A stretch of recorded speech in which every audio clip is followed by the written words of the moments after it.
नमस्कार भाइयों बहनों।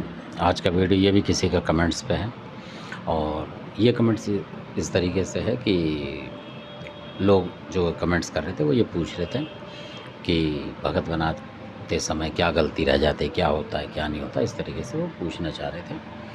तो उसमें मैं बहुत छोटा सा विवरण दूंगा आपको। तो उसमें ऐसा होता है कि क्या होता है कि हम एक तो अचानक कोई भी मिल जाता है अनजान, किसी से जान पहचान बनाते हैं और उसने कहा जी वो भगत बहुत अच्छा है। और मान लीजिए आप यूपी के हैं, बुलंदशहर साइड के, और वो बागपत बड़ौद का है कहीं का, मुजफ्फरनगर का, तो आप उससे भी बन जाएंगे। उसमें क्या होता है कि उसके देवता लगें, आपकी लाइन न लगे। तो ऐसे आदमी से बनना चाहिए जिनकी मतलब एक ही लाइन हो, आपके देवी देवता उसके पास ज़्यादातर हों। एक तो बात ये है, और आपके क्षेत्र का हो तो ज़्यादा अच्छा है और आप जानते हो उससे अच्छी तरह, तब की बात है। ऐसा नहीं कहीं का भी रख लें, चाहे वो हरियाणा का और आप उत्तर प्रदेश के, वहाँ का भी गुरु आपने बना लिया। एक तो कमियाँ ये है, आप समझ जाएंगे बात को। और हरियाणा का हो तो वो उत्तर प्रदेश का बना लेगा तो वो फंस जाएगा। तो कई बार उत्तर प्रदेश का देवता वहाँ चला जाएगा तो वो परेशान हो जाएगा। इस तरीके से बता रहा हूँ, मैं कोशिश कर रहा हूँ, आप समझने की कोशिश करें। तो इसमें दूसरी बात ये कि अगर आपका कोई रिश्तेदार है, मान लीजिए आपका लड़का कोई भगत बन रहा है और उस लड़के का कोई मामा है और जानकार है, तो उससे बन सकते हैं। क्योंकि मामा जो होगा मतलब ज़्यादातर 1-2% छोड़ के वो सही करेगा, क्योंकि परिवार का है।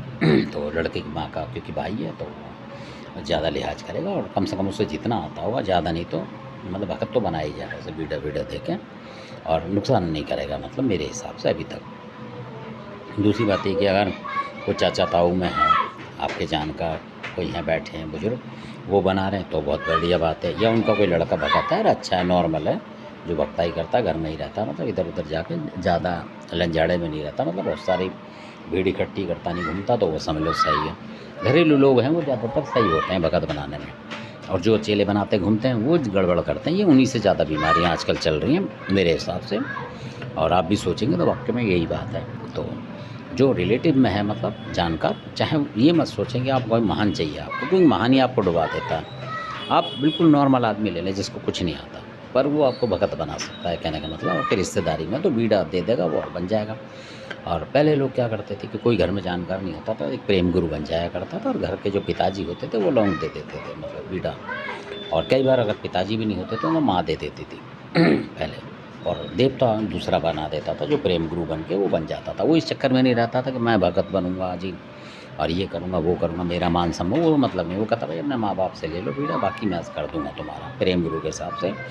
और प्रेम गुरु ही गुरु माना जाता था उस समय, और बहुत भयंकर तरीके से वो सिखा दिया करता था, और उसकी मतलब अमर कला होती थी। कहने का मतलब ये होता था आज की तुलना में। तो ये बात है, आप अनजान से बनेंगे तो आपको बना जाएगा, पैसे से हट जाएगा और नुकसान हो आपका तो उसको कोई मतलब, क्योंकि आप रिश्तेदारी नहीं है। वरना वो आप ढूंढ सकते कहीं रिश्तेदारी में, कोई रिश्तेदार होगा तो कहीं ना कहीं आप पकड़ोगे, चारों को बताओगे तो उसकी बुराई होगी। तो इसलिए अनजान जो लोग होते हैं वो ज़्यादातर नुकसान ही करते हैं, ये पक्की बात है। तो आपके गांव देहात का कोई हो, वो जानता हो तो वो सही हो, कोई बुजुर्ग हो कोई इस तरीके का, तो भी ठीक है। तो ये तो है सावधानियाँ। और इसमें जो एक छोटी सावधानी ये है जो मैं जोड़ता हूँ, वो सावधानी ये है कि अगर आप किसी से भगत बना रहे हैं और उसके 4-6 चेले भी साथ में होते तो उन पे कम विश्वास करें।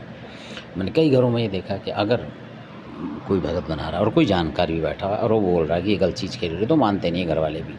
कहता नहीं जी ये तो गुरु, वो वही कह देगा जो गुरु होगा, वो कहेगा जी आपको पता नहीं, मैंने 100 चेले बना के पीछे छोड़ रखे हैं और ये कर सकते हैं, वो ये कर सकते हैं, वो कर सकते हैं, ऐसे बोलेगा तो आप एकदम उसमें आ जाओगे कि हाँ ये सही कह रहा है भाई और वो आदमी गलत कह रहा है। ऐसा भी होता है कि एक का दुक्का को लोग टाल जाते हैं और इनकी मान जाते हैं। फिर वो आपसे कहेगा, सबसे बड़े कमाल की बात, वो कहेगा देखो जिस पे बुला के आएगा, और एक चेला रखेगा और बुला के आएगा और वही बता देगा, मतलब उसके देवता को बता देगा, भाई बुला के बता कौन सा ये इसमें आ रहा है। जो आपके किसी बच्चे में देवता बुलाओगे तो वो जो उसका चेला होगा वो 100% बोल देगा कि हाँ जी बुलाकी है। अगर उसको बुलाकी के नाम से खिलाना होगा तो बोल देगा कि हाँ जी बुलाकी, तो आपको हो गया यार बुलाकी बोल रहा है इसमें कि फलाना देवता है इस तरीके से, या कोई भी XYZ देवता हो तो वो बुला लेगा उस तरीके से।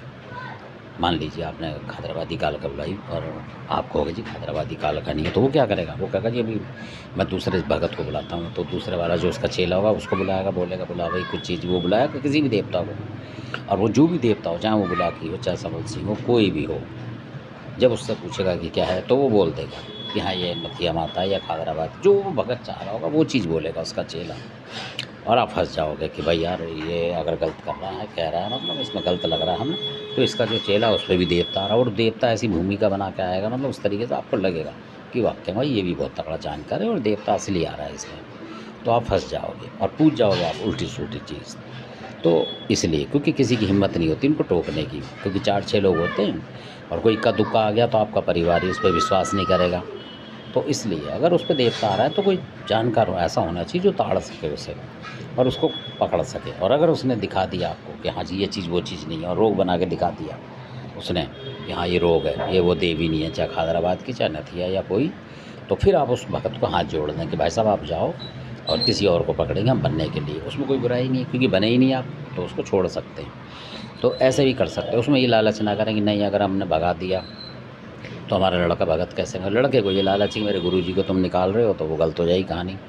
हो सकता है इस कमेंट्स का लोग बुरा माने, पर असली बात यही है। अगर वो एक भी चीज़ उसके अंदर रोग आ जाता है, कोई सा भी 1-2 आ जाता है, तो आप समझ लो कि उसमें वो कलाकारी नहीं है। ये बात होती है, कई बार ऐसा होता है आपके घर में कोई एक रोग है तो वो छाँट जाएगा और बताएगा कि ये चीज़ आपके घर में ये लग रही है और मैं इसको हटाऊँगा उसके बाद बनाऊँगा ऐसे। और कई बार वो जो खेल रहा होता है देवता, जिसको वो भगत कह रहा है कि ये खादराबादी काल का, और वो होती नहीं है और वो बोलता है, फिर आप कोई अगर जानकार भी आपने बैठा लिया तब तो फंसेगा वो, और नहीं है जानकार तो आपको उल्लू बना जाएगा।